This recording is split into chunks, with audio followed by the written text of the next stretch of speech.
Hello friends, welcome to Developing Success Classes. My name is Rahi Mehta and this is our current affairs video series. This video series के अंदर मैं आपके लिए बहुत important current affair के topics discuss कर रहा हूं। आज भी हम एक बहुत ही इंपॉर्टेंट टॉपिक डिस्कस करेंगे जिसका नाम रहने वाला है डार्क ऑक्सीजन डिस्कवर्ड। अभी रिसेंटली ही ये न्यूज में आया, अभी कुछ दिन पहले ही न्यूज़पेपर्स के अंदर कई सारे आर्टिकल्स जो थे वो इसके रिगार्डिंग पब्लिश किए गए।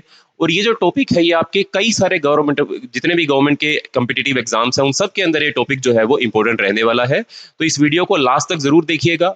इसके अंदर जितनी भी टॉपिक्स मैं डिस्कस करूंगा वो सभी टॉपिक्स जो है वो आपके अलग अलग कम्पिटिटिव एग्जाम्स के अंदर बहुत इंपॉर्टेंट रहने वाले हैं। तो बिल्कुल भी इस वीडियो को मिस मत कीजिएगा। आइए स्टार्ट करते हैं, समझते हैं व्हाट इज डार्क ऑक्सीजन, कैसे इसको डिस्कवर किया गया, क्यों डिस्कवर किया गया, इसके साथ जुड़े हुए कंसर्न्स क्या है, इंडिया रिलेटेड इसके अंदर क्या न्यूज हमको मिलेगी, इंडियन गवर्नमेंट के द्वारा चलाए गए कौन कौन से मिशंस हैं जो इससे इफेक्ट हो सकते हैं। इन पूरी चीजों को हम कॉम्प्रिहेंसिवली कवर करेंगे इस वीडियो के अंदर। तो आइए स्टार्ट करते हैं। Discovery of dark oxygen. So recently scientists reported an unknown process is producing oxygen deep in the world's oceans where photosynthesis cannot occur due to lack of sunlight. Look, थोड़ा basic समझते हैं पहले। हम जानते हैं कि ऑक्सीजन जो है वो फोटोसिंथेसिस प्रोसेस के कारण प्रोड्यूस होती है। जो प्लांट्स हैं वो सनलाइट की प्रेजेंस के अंदर फोटोसिंथेसिस करते हैं जिसके चलते ऑक्सीजन प्रोड्यूस करते हैं। हमारा जो प्रीमोर्डियल एटमॉस्फेयर था जिसके अंदर ऑक्सीजन प्रेजेंट नहीं थी, उसके बाद जब लाइफ एग्जिस्टेंस में आई धीरे धीरे अर्थ के ऊपर, तो इस फोटोसिंथेटिक प्रोसेसेस के चलते पूरे एटमॉस्फेयर के अंदर एक बहुत मेजर पोर्शन जो है वो ऑक्सीजन का क्रिएट हो गया। अब इशू क्या है? इशू ये है कि साइंटिस्ट ने डिस्कवर किया कि ओशन के डेप्थ के अंदर, काफी डेप्थ के अंदर जहां पर सनलाइट प्रेजेंस नहीं है वहां पर फोटोसिंथेसिस नहीं हो सकती है। बट स्टिल हमको कुछ ऐसे जोन्स मिले हैं ओशंस के काफी डेप्थ में जो ऑक्सीजन रिच है, जहां पर ऑक्सीजन प्रोड्यूस हो रही है। ये फिनोमिना बिना फोटोसिंथेसिस के प्रेजेंस में, बिना सनलाइट के प्रेजेंस में आखिरकार ओशन के डेप्थ में क्यों ऐसा हो रहा है कि ऑक्सीजन प्रोड्यूस हो रही है, इसको लेकर साइंटिस्ट कम्युनिटी जो है वो काफी ज्यादा डिस्कस कर रही है, इसके ऊपर रिसर्च कर रही है। खैर अभी पूरी तरीके से तो हमको इसके रीजंस के बारे में नहीं पता कि क्यों ये ऑक्सीजन ओशन के डेप्थ में प्रोड्यूस हो रही है। बट हाँ, इसको लेकर कुछ हाइपोथेसिस जरूर है जो इस रिसर्च के अंदर पब्लिश किए गए, उनको हम डिस्कस करेंगे। और ये ऑक्सीजन जो ओशन के डेप्थ में प्रोड्यूस हो रही है वो हमारे मरीन एनवायरनमेंट के रिगार्डिंग क्या कंसर्न्स क्रिएट करती है, ये भी हम समझेंगे। तो देखिए, एक बार हम एक छोटे से बेसिक चीज को और समझ लेते हैं कि जो ओशन का जो हमारा पूरा जोन है उसको हम 3 लेयर्स में डिवाइड करते हैं। First layer is known as euphotic zone, second is dysphotic zone and third is aphotic zone. First जो यूफोटिक जोन है, उस जोन के अंदर सबसे ज्यादा सनलाइट जो है वो पाई जाती है। जैसे ही हम डिस्फोटिक जोन के अंदर एंटर होते हैं धीरे धीरे सनलाइट की जो प्रेजेंस है वो कम होती जाती है। और लास्ट जो एफोटिक जोन है ये तो बिल्कुल ही सनलाइट इसके अंदर नहीं पाई जाती। यहां पर इस एफोटिक जोन के अंदर सिर्फ वो ऑर्गेनिजम्स रहते हैं जो डार्क में ही रहना पसंद करते हैं, जो कम ऑक्सीजन के अंदर भी सर्वाइव कर लेते हैं, जिनको ठंडा पानी ही चाहिए, जिनको नॉन सर्कुलेटिंग पानी ही चाहिए। तो ऐसे 3 जोन्स हैं। पहला जोन 200 मीटर की डेप्थ तक है, दूसरा 200 से 1000 मीटर की डेप्थ पर है और तीसरा 1000 मीटर की डेप्थ पर शुरू होता है और ओशन के बॉटम पर जाता है। जितना भी ओशन का डेप्थ हो, जनरली ओशन का जो बॉटम है वो 3000 टू 6000 मीटर की डेप्थ पर होता है। तो 1 किलोमीटर की डेप्थ से शुरू होता है आपका यूफोटिक, आपका एफोटिक जोन, जिसमें फोटोसिंथेसिस नहीं होता है, जिसमें सनलाइट नहीं आती है। ये वही जोन है जहां पर हमको डार्क ऑक्सीजन जो है वो डिस्कवर हुई है, जहां पर हमको ये ऑक्सीजन मिली है। तो सबसे पहले इसी चीज को ही दोबारा एक्सप्लेन किया गया है यहाँ। अब पहले हम बात करते हैं possible cause of generation of dark oxygen. आखिरकार कौन से कारण हो सकते हैं? हम गैस वर्क ही कर रहे हैं क्योंकि रिसर्च में जैसा पब्लिश किया गया हम उसी को ही एक्सप्लेन करने की कोशिश कर रहे हैं। तो इसलिए possible cause of generation of dark oxygen क्या हो सकता है? पहला तो टिपिकल ऑक्सीजन कैसे प्रोड्यूस होती है। Typical oxygen is provided by the great conveyor belt, a global circulation system which should decrease without local production as small animals consume it। तो एक ग्रेट कन्वेयर बेल्ट है ओशियंस के अंदर जिससे oxygen produce होती है।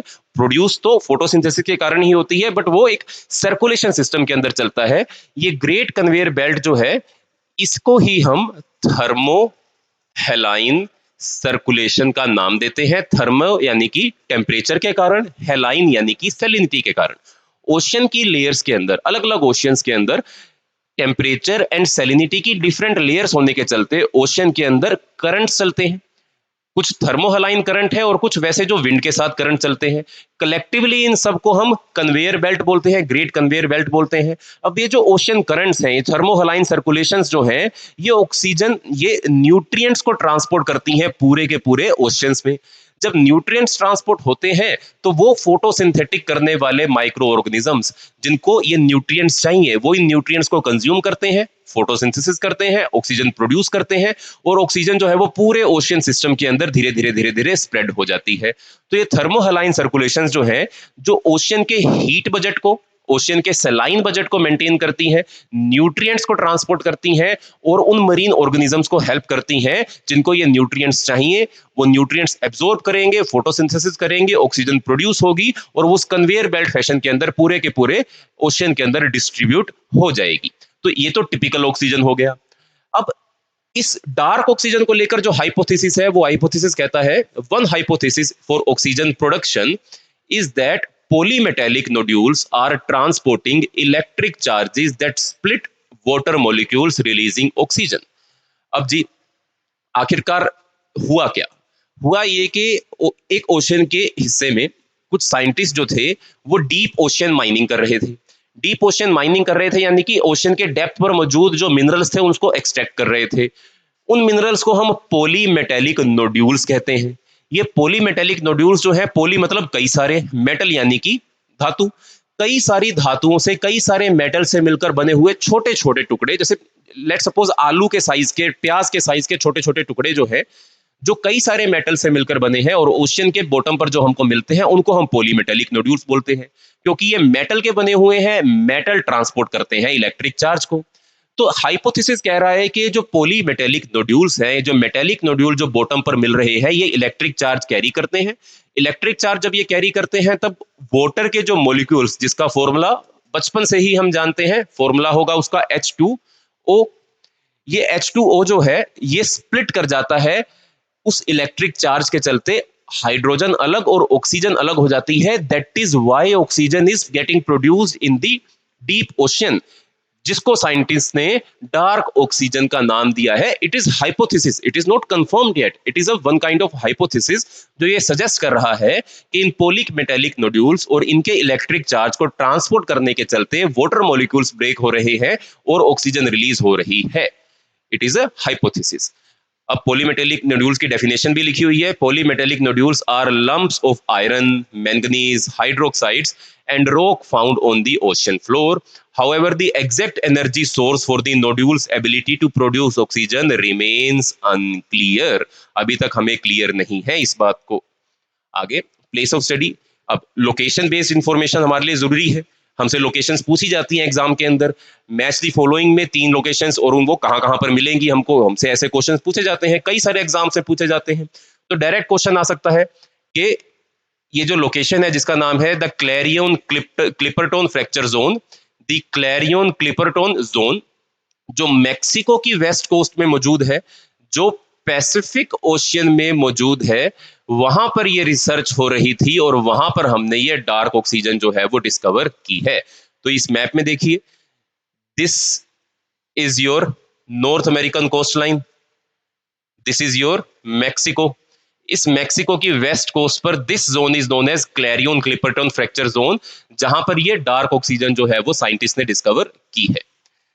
So next, what is deep sea mining? अब deep sea mining तो कर रहे थे, जिसके चलते पॉलीमेटेलिक नोड्यूल एक्सट्रैक्ट कर रहे थे, जिसके चलते ये डीप ऑक्सीजन, डार्क ऑक्सीजन जो है वो डिस्कवर हुई। तो इस टॉपिक को भी समझते हैं, what is deep sea mining. So deep sea mining involves extracting mineral deposits and metals from the ocean floor. There are 3 main types of deep sea mining. तो ओशन के बॉटम से मेटल्स को, minerals को extract करना is known as deep sea mining. ये 3 तरीके की होती है। First is removing polymetallic nodules rich in deposits from the seabed, समझ लिया हमने अभी। दूसरा, mining massive deposits of the sea floor sulphide, यानी कि सी फ्लोर के ऊपर जो सल्फाइड मिलता है उसको एक्सट्रैक्ट करना भी डीप सी माइनिंग में आता है। और तीसरा, extracting cobalt crust from rock formations, यानी कि जो रॉक फॉर्मेशंस हैं जो ओशियन बेड पर हमको मिलती हैं, वहां से कोबाल्ट को एक्सट्रैक्ट करने को भी डीप सी माइनिंग के अंदर ही काउंट किया जाता है।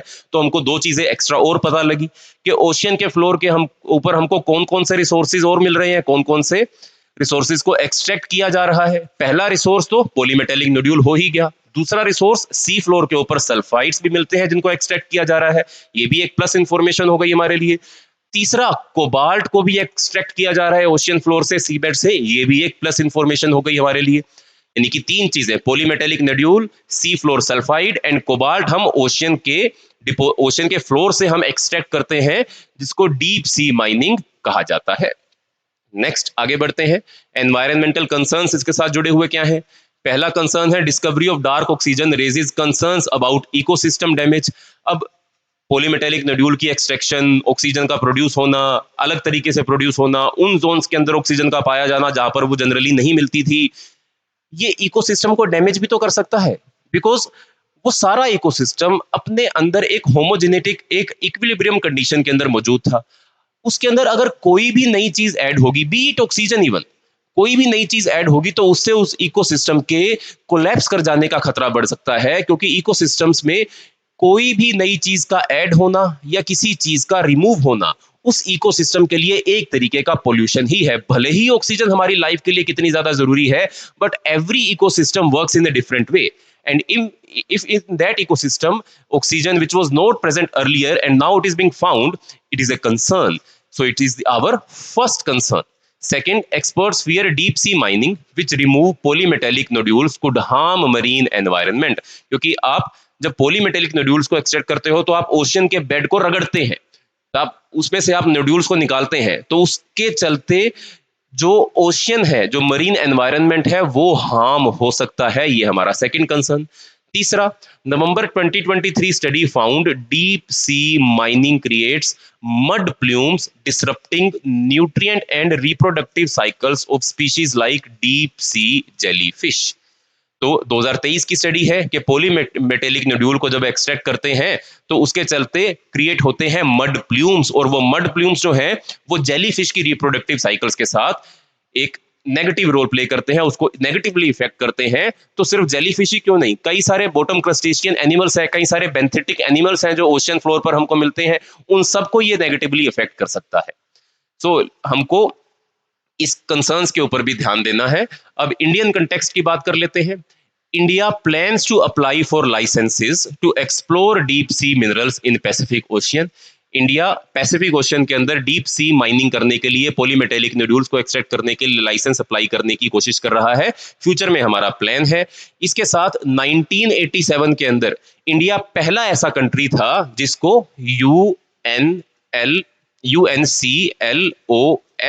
United Nation Convention on laws of the sea, ने 1987 के अंदर सेंट्रल इंडियन ओशियन बेसिन में पॉलीमेटेलिक नोड्यूल्स को एक्सट्रैक्ट करने की परमिशन इंडिया को दी थी। इंडिया पहला ऐसा कंट्री था जिसको ये परमिशन मिली थी। इसके साथ साथ India's Ministry of Earth Sciences is developing a submersible vehicle which is known as Samudrayaan mission as part of its deep ocean mission. So Indian government, central government ने प्लान किया है डीप ओशियन मिशन। उस deep ocean mission के under India ocean के depth में मिलने वाले minerals को एक्सट्रैक्ट करने के लिए रिसर्च कैपेबिलिटीज इंप्रूव कर रहा है, और उसी के चलते हमने लॉन्च किया है समुद्रयान मिशन, जिसका एम रहेगा ओशियन के नीचे 6000 मीटर तक की डेप्थ पर हमारे रिसर्चर्स को लेकर जाना और वहां पर इकोसिस्टम्स की स्टडी करना, मिनरल्स की स्टडी करना और उनको एक्सट्रैक्ट करने लायक ऐसी टेक्नोलॉजी तैयार करना जिसके चलते फ्यूचर में इंडिया की एनर्जी एंड मिनरल रिक्वायरमेंट्स को पूरा किया जा सके। गवर्नमेंट इस एरिया के अंदर काफी ज्यादा काम कर रही है, क्या कि फ्यूचर के अंदर इंडिया को अपनी energy security and mineral security maintain करने के लिए किसी दूसरी कंट्री के पास ना जाना पड़े। सो इंडियन कंटेक्स्ट तो ये हो गया। नेक्स्ट, कहां पर है इंडियन ओशियन के अंदर जहां पर इंडिया को मिनरल एक्सट्रैक्ट करने की, पॉलीमेटेलिक नोड्यूल एक्सट्रैक्ट करने की परमिशन मिली है? This is the zone where India has been granted the permission from UNCLOS to extract polymetallic nodule, and this area is known as Central Indian Ocean Basin, CIOB. So this was our news. Dark oxygen, deep oxygen, very important. हमने इसमें locations भी पढ़ी, हमने इसमें 2 Indian government की schemes या missions के बारे में भी जाना, deep ocean mission and Samudrayaan mission. Next किसी वीडियो के अंदर हम इन deep ocean mission and Samudrayaan mission के ऊपर एक इम्पोर्टेंट काफी लेंथी वीडियो बनाएंगे, ताकि आपको इन मिशंस को भी एकदम क्लियर कर दिया जाए। तो आज की इस वीडियो के अंदर इतना ही रहेगा। तो इस वीडियो सीरीज को कंटिन्यू देखते रहिएगा, हमारे साथ जुड़े रहिएगा। अगर आप अपने किसी भी प्रकार के कॉम्पिटिटिव गवर्नमेंट एग्जाम की तैयारी करना चाहते हैं, आप हमारी एप्लीकेशन डाउनलोड कीजिए, हमारे टेलीग्राम ग्रुप को ज्वाइन कीजिए, हमारे चैनल को सब्सक्राइब कीजिए, वीडियो के नीचे कमेंट कीजिए। और अगर आप किसी भी प्रकार की सजेशन देना चाहते हैं या किसी स्पेसिफिक टॉपिक के ऊपर आप चाहते हैं कि हम आपके लिए वीडियो बनाएं, तो वो भी आप हमें सजेस्ट कर सकते हैं। हम आपकी बात जरूर सुनेंगे। मिलते हैं अगली वीडियो के अंदर, तब तक के लिए अपनी तैयारी जारी रखिए, पढ़ते रहिए। Best of luck, bye bye.